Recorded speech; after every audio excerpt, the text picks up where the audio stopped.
अनसुईया, देवी, आप तो परम ज्ञानी हैं।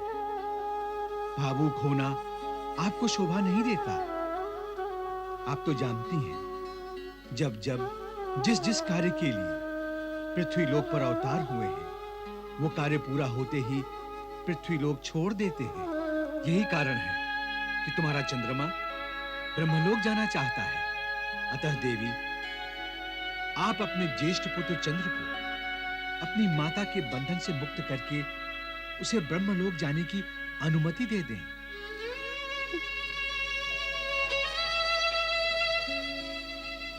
जाओ पुत्र जाओ, तुम्हें मैंने अनुमति दी। मैंने तुम्हें अपनी ममता के बंधन से मुक्त किया। जाओ, देवलोक जाके अपनी इच्छा की पूर्ति करो। तुम्हें तुम्हारी मां का आशीर्वाद है।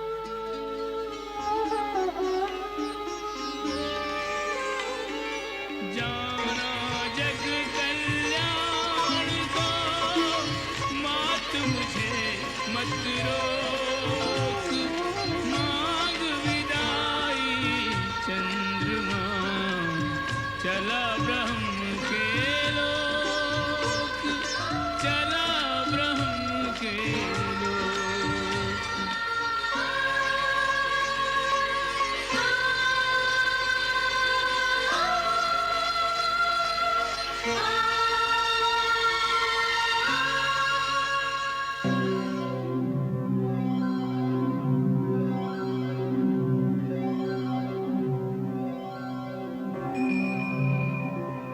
सूर्यदेव, वो देखिए, महर्षि अत्रि का पुत्र आ रहा है।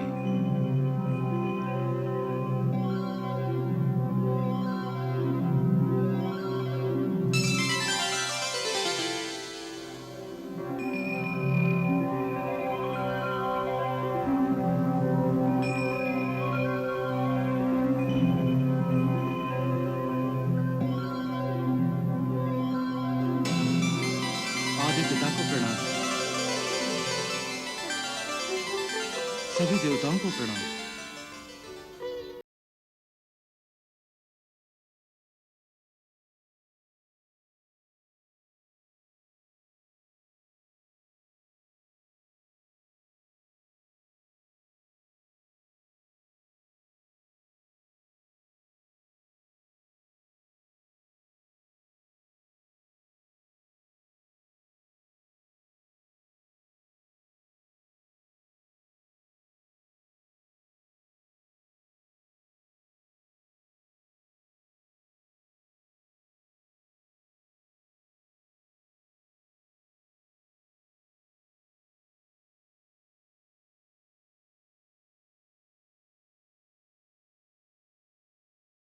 चंद्रमंडल,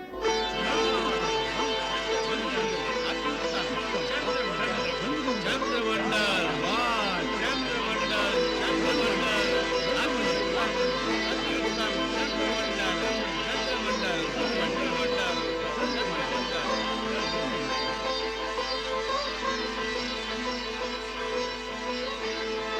आइए राजा दक्ष, पधारिए। देवगणों, इस शुभ अवसर पर मैं चंद्रमस को अपनी ये 27 कन्याएं इनकी पत्नियों के रूप में भेंट करता हूं। जैसी आपकी इच्छा। पुत्र चंद्रमस, राजा दक्ष तथा देवगणों का आशीर्वाद लो।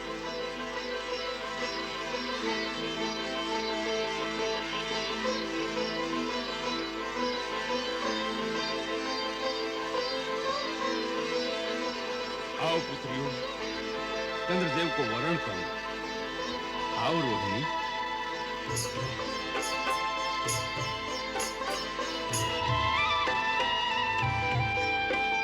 दक्ष ने अपनी 27 कन्याओं का चंद्र से ब्याह रचाया।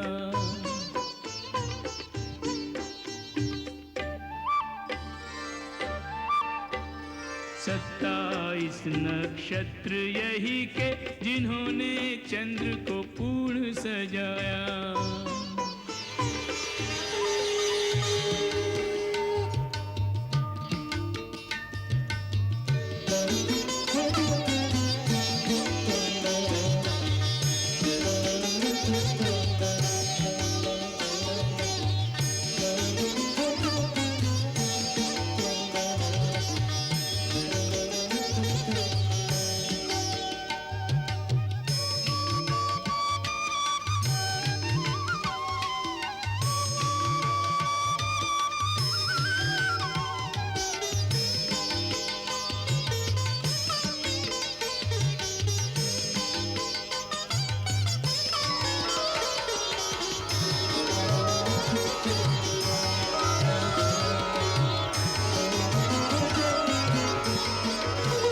सभी पुत्रियां सदा तुम्हारी आज्ञाकारिणी रहेंगी।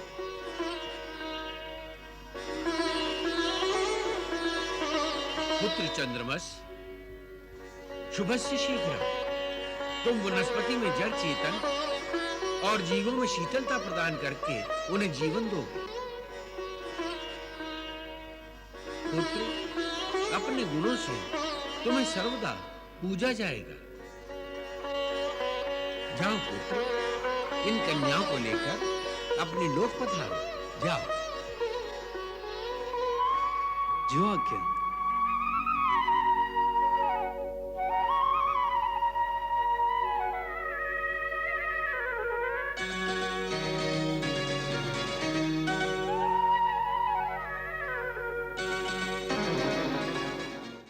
फिर तुमने मेरा अनादर किया, फिर मेरे मना करने पर भी तुमने अक्षम्य अपराध किया। जाओ, मैं तुम्हें श्राप देता हूं कि तुम्हारी ये पूजा, तुम्हारा ये तप सब विफल हो जाए।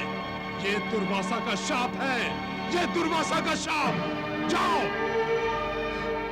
लगता है दुर्वासा ने क्रोध में आकर फिर से किसी को श्राप दे दिया है प्रभु। आप तो ऐसे कह रही हैं जैसे कोई श्राप नहीं दिया हो, ऐसे ही पत्थर फेंक कर वृक्ष से कोई फल तोड़ दिया। ये अच्छी बात नहीं है। श्राप देने से शक्ति का ह्रास होता है, तपोबल खोना पड़ता है अपना। प्रणाम पिताश्री। प्रणाम माताश्री। वत्स, कुछ शंकाएं हैं मेरे मन में, उनका निवारण करो। आपकी शंकाएं और मैं निवारण करूं? क्या दीपक कभी सूर्य को प्रकाश दे सकता है? मेरी इतनी योग्यता कहां जो आपकी शंकाओं का समाधान कर सकूं? वत्स दुर्वासा, मृग को यह पता नहीं कि उसकी नाभि में कस्तूरी है।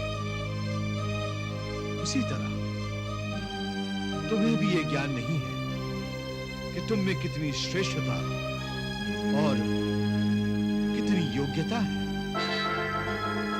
कहते हैं मनुष्य का मन ही उसका सबसे बड़ा मित्र है और मन ही उसका सबसे बड़ा शत्रु। वत्स, मित्र शत्रु कब बनता है और क्यों?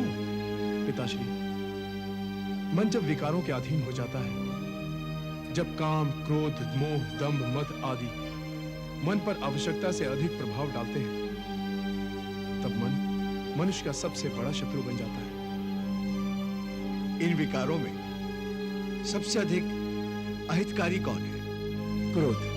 वो क्यों? क्रोध के अधीन हो जाने के बाद मनुष्य अच्छे बुरे का अंतर भूल जाता है, उसका विवेक उसका साथ छोड़ देता है।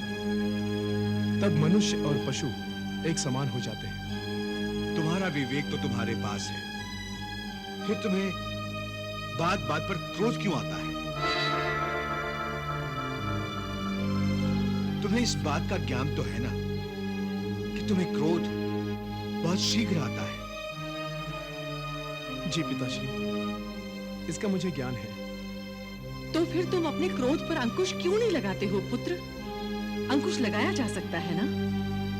अवश्य माताश्री, मैं पिताश्री का संकेत समझ गया हूं। क्रोध पर अंकुश लगाने के लिए मुझे अब तपस्या करनी होगी। शुभ विचार और शुभ कार्य में देरी क्यों? जाओ वत्स, अपने मन को वश में करके आओ। मन वश में रहेगा तो क्रोध पर अपने आप ही नियंत्रण रहेगा। जो आज्ञा पिताश्री, मुझे आशीर्वाद दीजिए। कल्याण हो वत्स।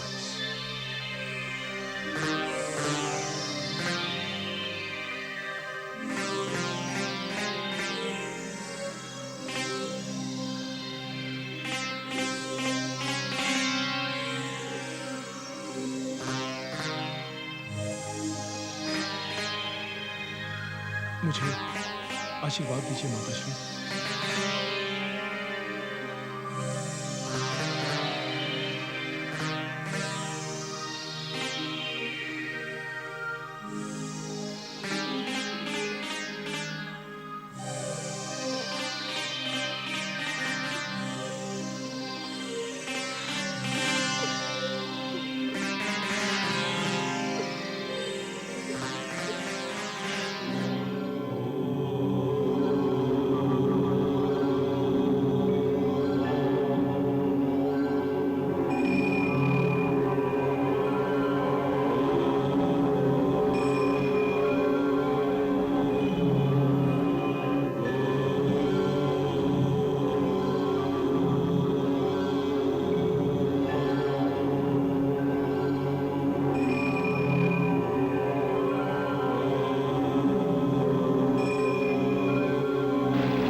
दुर्वासा,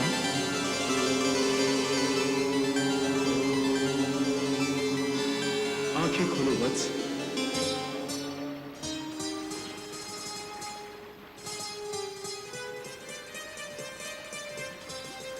प्रणाम प्रभु।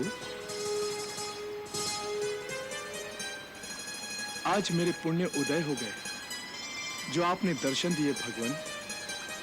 भगवान, आपकी क्या अर्चना करूं? तुम तो मेरे ही एक रुद्र रूप हो दुर्वासा। एक रूप को दूसरे रूप की अर्चना का कोई अर्थ ही कहां है वत्स? तपस्या के मध्य बिंदु पर आपके आविर्भाव का कोई प्रयोजन तो होगा प्रभु। आज्ञा दीजिए, क्या सेवा करूं प्रभु? दुर्वासा, बहुत दृढ़ संकल्प है तुम्हारा। जो सोच लिया उसे पाना, और जो ठान लिया उसे कर दिखाना तुम्हारा स्वभाव बन चुका है। अपने इस स्वभाव को सदा शुभ दिशा देना वत्स। तुम्हारे हाथों सृष्टि का कल्याण होने वाला है, उसमें तुम्हें अकल्याणकारियों से जूझना पड़ेगा। उनकी शक्तियों का उत्तर देना होगा तुम्हें। अतः मैं तुम्हें तेज और तपोबल का वरदान प्रदान करता हूं, जो तुम्हारे मार्ग की सारी बाधाओं को नष्ट कर देगा। इन शक्तियों को धारण करो दुर्वासा। ये आध्यात्मिक शक्तियां हैं।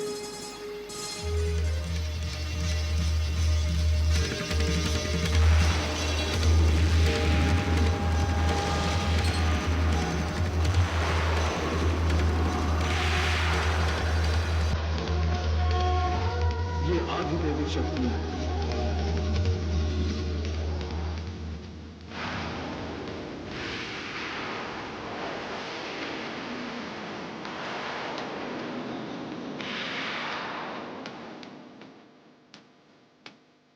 ये आदि भौतिक शक्तियां मैं तुम्हें प्रदान करता हूं दुर्वासा।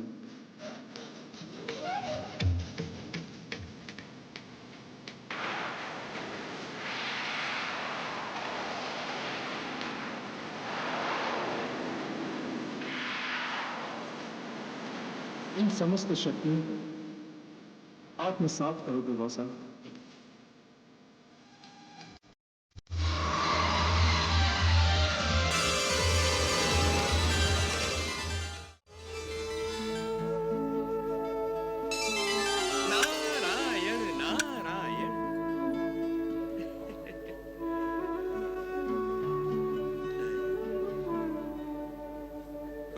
भाभी माँ। देवी, यह क्या आपके मन की उदासी का प्रतिबिंब है जो आपके मुखमंडल पर रेखाओं के रूप में उभर आया है, अथवा यह मेरी अमंगल छाया की प्रतिक्रिया है?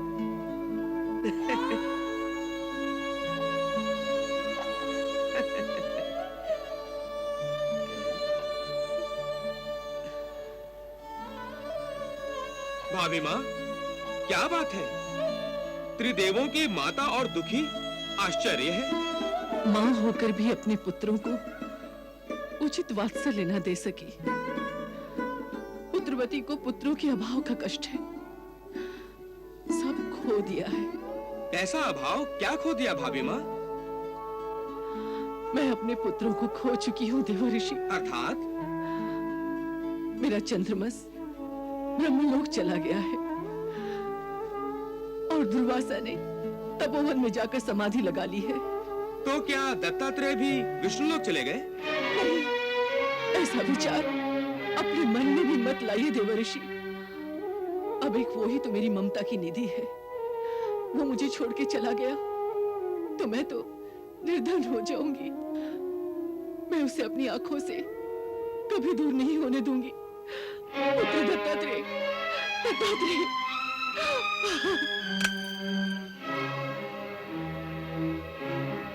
नारायण नारायण, भाभी माँ तो फंस गई मोह के जाल में। अब अपनी लीला दिखाइए प्रभु और महासती को माया मोह के चक्रव्यूह से बाहर निकालिए। नारायण नारायण।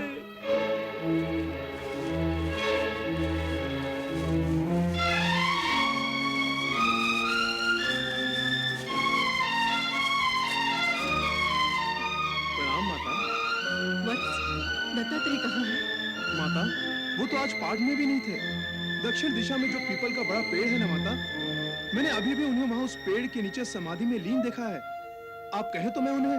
नहीं नहीं, ध्यान करने वाला जब ध्यान में लीन होता है तो प्रभु के अति निकट होता है। ध्यान में बाधा डालना पाप है। मैं स्वयं जाकर देख कर आती हूँ। नारायण नारायण। सावधान रहिए प्रभु, और बचा सकते हैं तो बचा लीजिए अपने आप को। बड़ा चाव रहा है ना आपको अपने भक्तों की परीक्षा लेने का। अब स्वयं परीक्षा दीजिए, बड़ा आनंद आएगा भगवान। जब ममता की डोरी से बंधे होंगे आपके पांव और डोरी खींचेंगी माता अनुसुईया। नारायण नारायण।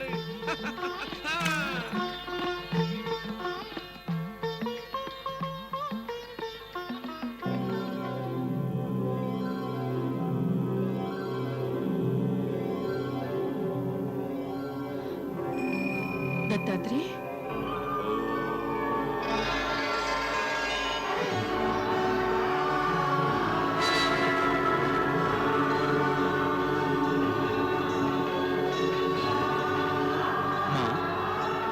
मैं आपका ज्येष्ठ पुत्र चंद्र हूँ। परंतु अभी अभी तो मैंने दत्तात्रेय को यहाँ देखा था।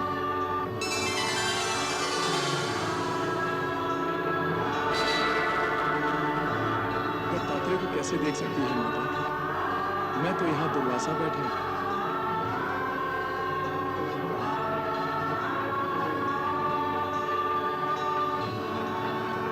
नारायण नारायण।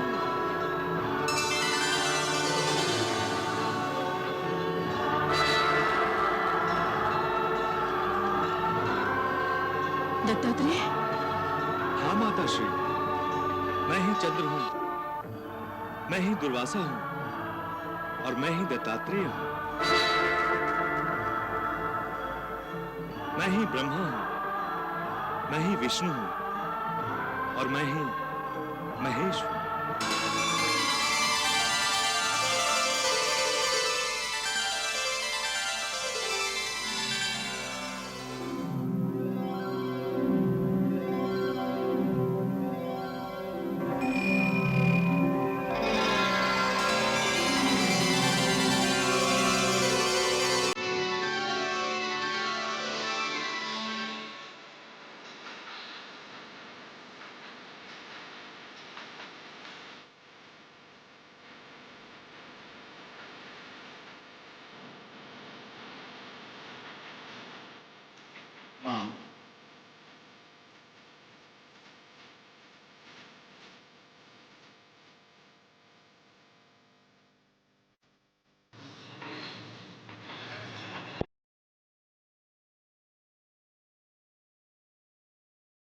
मैं संपूर्ण विश्व में व्याप्त हूं।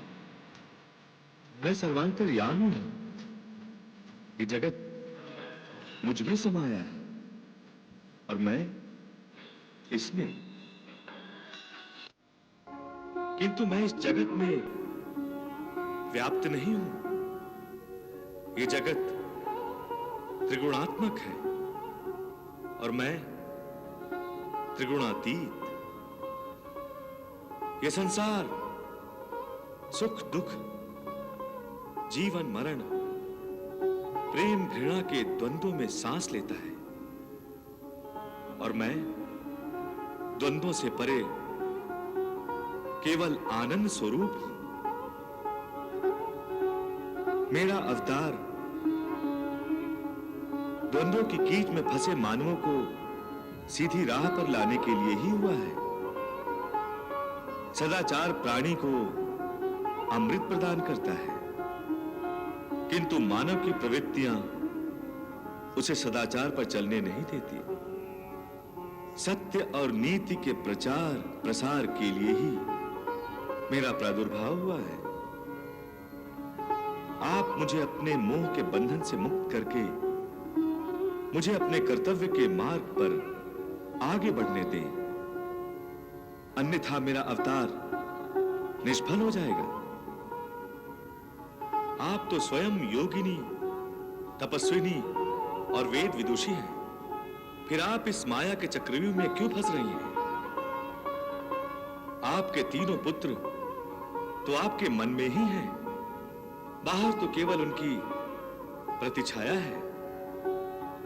छाया के मोह में फंसना बुद्धिमानी नहीं है माता, वो तो अज्ञान है।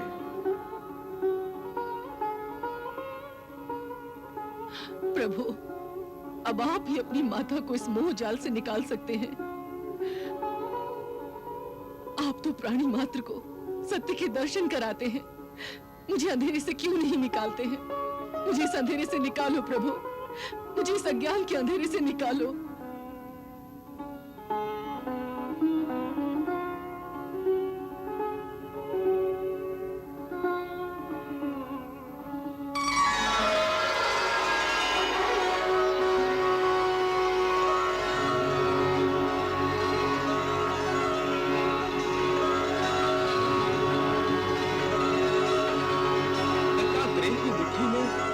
अखिल लोक धन्य है।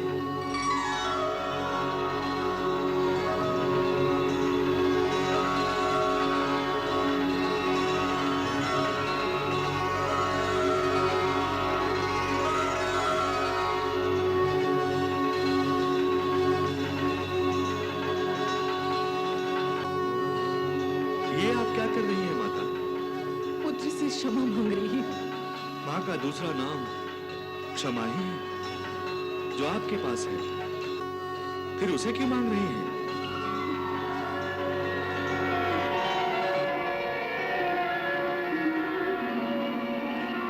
दत्ता, तुम? नारायण नारायण प्रभु, आपकी लीला धन्य है। अत्रि ऋषि के शाप को 20 वर्ष बीत गए। 20 वर्ष तक उस शाप का भय महाराज कृतवीर को न रात में सोने देता था न दिन में।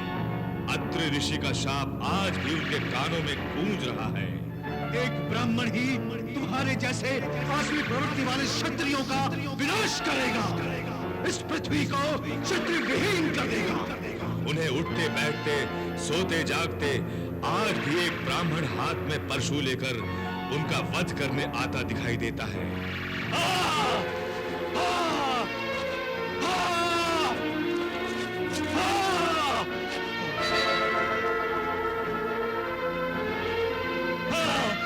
आगे मत बढ़ो, आगे मत बढ़ो।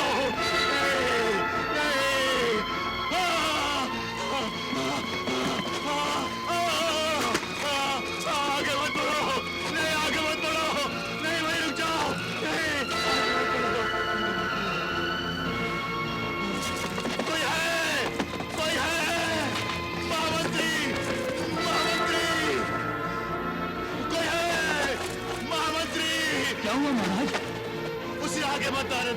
वो मुझे मार डालेगा, वो मुझे मार डालेगा। यहाँ तो कोई नहीं है महाराज। मूर्ख, तुम्हें दिखाई नहीं देता? वो मुझे मार डालेगा।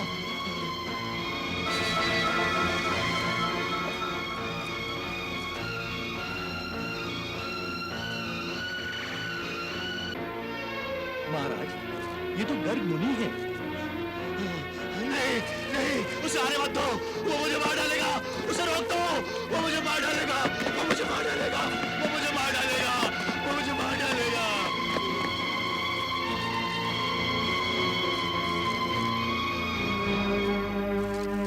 प्रणाम गुरुदेव। गुरुदेव, कितने वर्ष बीत गए, परंतु महाराज की दशा में कोई सुधार नहीं आया। अब तो राज्य के कार्यभार में भी उनका ध्यान नहीं लग रहा है। महामंत्री, युवराज कार्तिवीर्य अर्जुन गुरुकुल से अध्ययन करके वापस आ रहा है। हो सकता है महाराज उसके आने से भयमुक्त हो जाए। गुरुदेव, युवराज तो पहुंचने ही वाले होंगे। महाराज कार्तिवीर्य अर्जुन की महाराज कार्तिवीर्य अर्जुन की महाराज कार्तिवीर्य अर्जुन की महाराज कार्तिवीर्य अर्जुन की।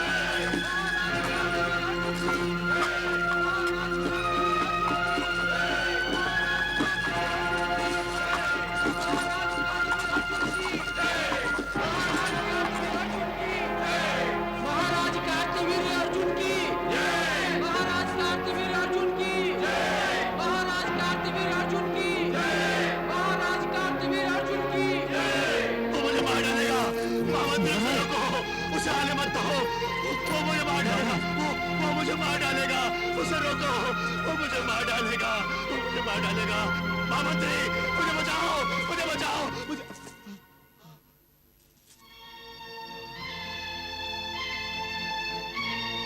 पिताश्री, प्रणाम पिताश्री। अच्छा हुआ पुत्र तुम आ गए। महामंत्री, पुत्र, महामंत्री को समझाओ, वो मेरी बात का विश्वास नहीं करते हैं। इन्हें समझाओ, मेरी बात का विश्वास नहीं करते हैं पुत्र। इन्हें समझाओ, इन्हें समझाओ। वो देखो, वो आ रहा है।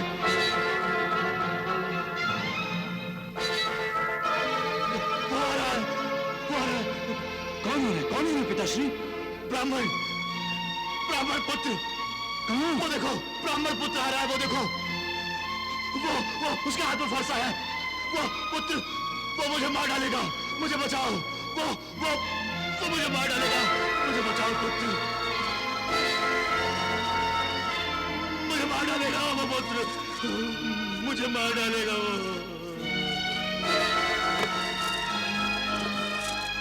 महाराज को कक्ष में ले जाओ।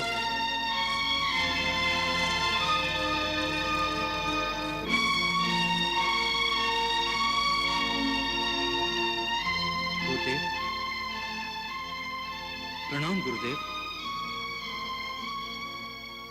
गुरुदेव, पिताश्री की ऐसी दशा और मुझे पता तक नहीं। युवराज, राजा कार्तिवीर्य अपना मानसिक संतुलन खो बैठे। और क्यों? कारण क्या है? कारण है शाप। शाप? किसका शाप? मैं कुछ जानता नहीं गुरुदेव, मुझे बताइए।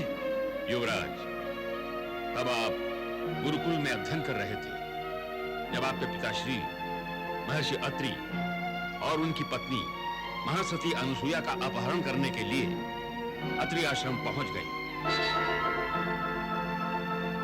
उस अपराध के दंड स्वरूप महर्षि अत्रि ने आपके पिताश्री को शाप दिया कि जिस तरह उन्होंने ब्राह्मणों का अनादर किया है, उनकी मृत्यु भी ब्राह्मण के हाथ से ही होगी। उस दिन से महाराज सदा ब्राह्मणों से डरते हैं। वो ब्राह्मण अन्य किसी को दिखाई नहीं देता। ये उनके मन का भय है जिसने उन्हें पागल जैसा बना दिया है। गुरुदेव, इसका कोई उपाय नहीं? नहीं युवराज, जिसके मन में मृत्यु का भय कुंडली मार के बैठ जाए, उसे संजीवन मंत्र भी जीवन नहीं दे सकता। धीरज रखिए युवराज, अब आपको ही राज्य संभालना है और अपने साम्राज्य की रक्षा करनी है। आइए।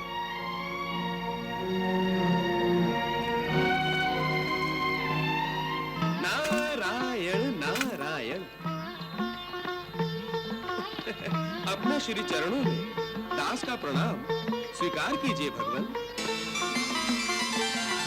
स्वस्तिअस्तु। प्रभु, मेरे मन में एक जिज्ञासा उठ रही है। यदि प्रभु प्रसन्न हो तो निवेदन करूं। लोक कल्याण में अनुरक्त नारद को अपनी बात कहने का पूर्ण अधिकार है। कहिए देवर्षि, क्या जिज्ञासा है? प्रभु, आपने सती अनुसुईया के यहाँ दत्तात्रेय के रूप में अवतार तो ले लिया है, किंतु आपके अवतार लेने का उद्देश्य क्या है, ये समझने के लिए मैं अपनी बुद्धि कुरेदते कुरेदते थक गया हूँ भगवान। कृपया मेरी जिज्ञासा शांत कीजिए। मेरा जन्म कभी निरर्थक नहीं होता वत्स। दत्तात्रेय के रूप में अवतार लेने का उद्देश्य है ज्ञान का प्रचार और प्रसार। मेरा मूल स्वरूप ज्ञान ही है। मैं समस्त प्राणियों में ज्ञान के रूप में रहता हूं, किंतु ये ज्ञान मनुष्यों में उसी प्रकार छिपा रहता है जैसे धुएं में अग्नि, बादलों में सूर्य और झिल्ली में गर्भस्थ बालक। लोगों को धुआं, बादल और झिल्ली तो दिखाई देती है, किंतु उनमें छिपा सत्य नहीं। लोग मेरे ज्ञान स्वरूप सत्य को समझ सके, इसीलिए मुझे समय समय पर अवतार लेना पड़ता है। अन्यथा समस्त मानव जाति अज्ञान के अंधकार में डूब जाएगी और आसुरी प्रवृत्ति में लीन होकर सृष्टि के विकास में बाधाएं बनेंगी। आप धन्य है प्रभु, धन्य है। किंतु प्रभु, अभी तक मेरी जिज्ञासा पूरी तरह तृप्त नहीं हुई। दत्तात्रेय इस समय जिस आश्रम में है, वहां तो पहले से ही ज्ञान की किरणें अज्ञान में भटकते मनुष्यों को दिशा दे रही हैं। फिर आपके ज्ञान रूप दत्तात्रेय संपूर्ण ब्रह्मांड में ज्ञान कैसे फैला सकेंगे भगवान? देवर्षि, वृक्ष पर फल समय पर ही पकता है। दत्तात्रेय आश्रम में समाधि लगाकर अपने सत्य स्वरूप को प्राप्त करेंगे और जब उन्हें संपूर्ण सत्य का बोध हो जाएगा तो वो आश्रम छोड़कर चले जाएंगे। माताश्री, पिताश्री, आप दोनों तो स्वयं महाज्ञानी हैं। आप ये भली भांति जानते हैं कि मेरा जन्म किस कारण हुआ है। अब मुझे जाने की आज्ञा दीजिए।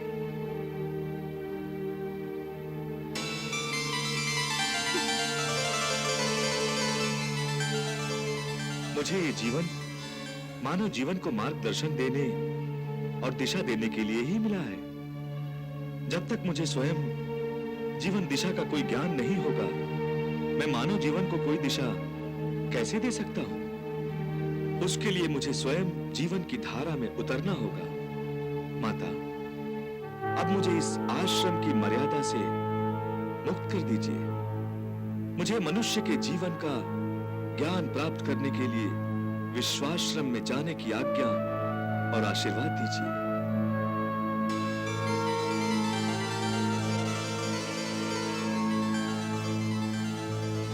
जाओ वत्स, अब मैं तुम्हें नहीं रोकूंगी। शुभास्तु ते पंथा।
परमात्मन, यदि मेरा अनुमान गलत नहीं है तो आप मनुष्य अवतार में विश्व गुरु बनकर विश्व को ज्ञान देने निकले हैं ना भगवान? हे गुरुओं के गुरु दत्त गुरु, वैसे तो आप सर्वज्ञानी हैं प्रभु, किंतु ये पृथ्वी लोकवासी बड़े ही संकीर्ण विचारों वाले, बड़ी संदिग्ध मनोवृत्ति वाले और बड़े ही अविश्वसनीय होते हैं। वे आप पर शीघ्रता से विश्वास नहीं करेंगे प्रभु। अच्छा, हाँ। तो आपने उन्हें क्या गुरु मंत्र देना है, यह आपने पहले से ही सोच रखा है। चलिए भगवान, हमें भी आपकी लीला देखने को मिलेगी।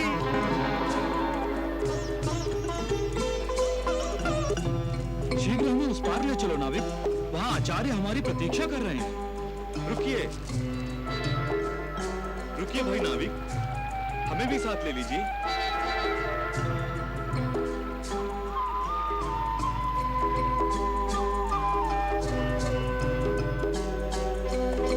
प्रतीक्षा करो, ये नाव हमें उस पार छोड़कर वापस आ रही है। नाविक, शीघ्रता से ले चलो हमें। इस नाव में स्थान तो है, उसे भी ले चलिए। नहीं नहीं, वो हमारे आश्रम का नहीं है, वो हमारे साथ नहीं आ सकता। चलो चलो।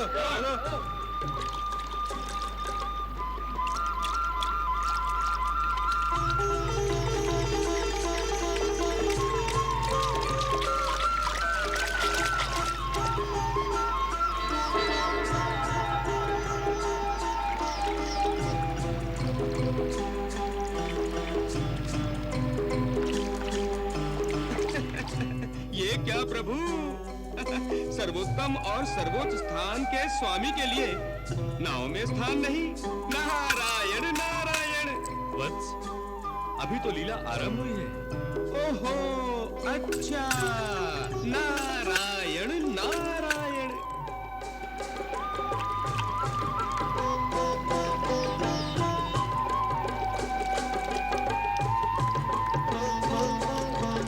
देखो बेचारा कैसी ललचाई हुई नजरों से देख रहा है हमें।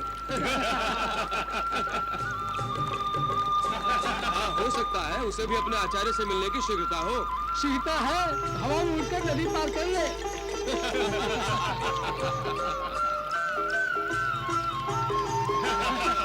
अथवा भागकर लांग जा नदी के जल के ऊपर से।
पानी पर चल रहा है।